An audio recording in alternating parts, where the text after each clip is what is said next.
مرحبا بكم. اليوم كنحضر معكم وصفه المحاجر، تجيب زوين بزاف وبنته روعه بالبزاف، اكيد راح تعجبكم. المهم ندوزو المقادير وطريقه التحضير ديالو.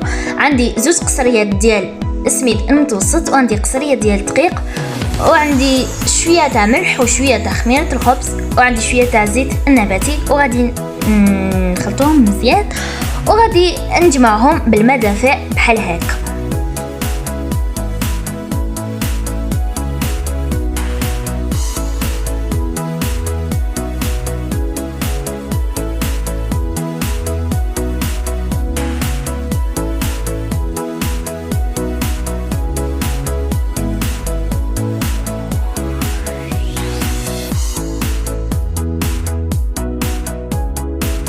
وصافي بعد ما جمعته راح نكوفريه بحال الساشي ولا كيش حاجه. المهم نخليه يرتاح شويه. غادي نروحو ندوزو لاصوص ديالو. عندي بصل مقطع صغير،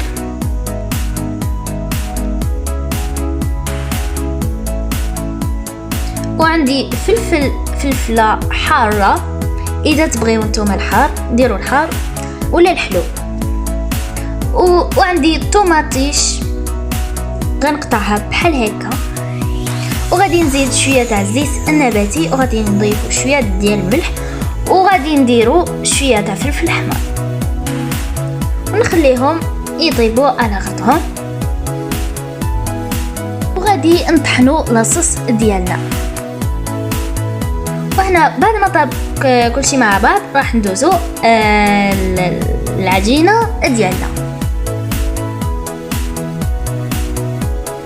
لازم ديروا هاد الطريقه باش يجي خفيف.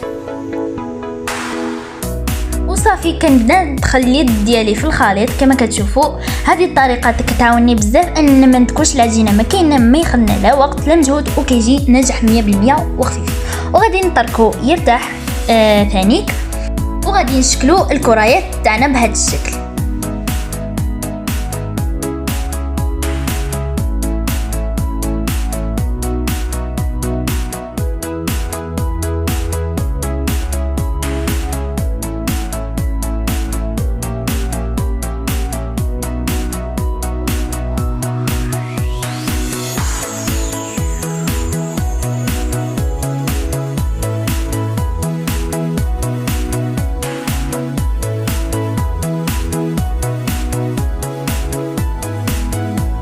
قبل ما نشكلوهم راح نديرو زيت الزيتون باش ما يلصقوش، وغادي نتركوهم يرتاحوا شويه، وغادي نحلوهم بالزيت النباتي وهذاك البابي.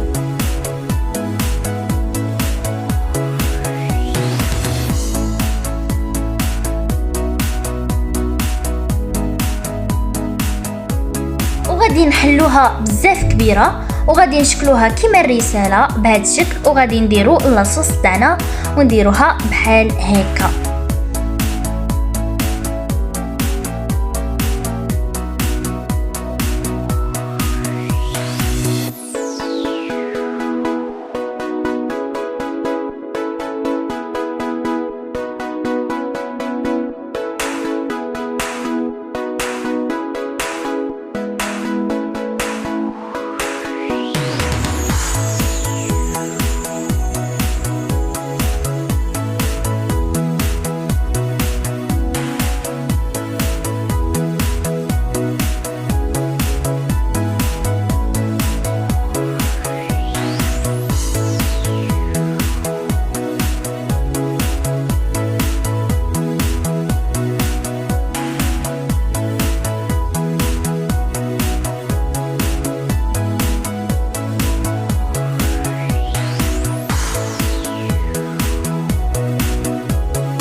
وغادي نطيبوهم في الطاجين ماشي في الزيت.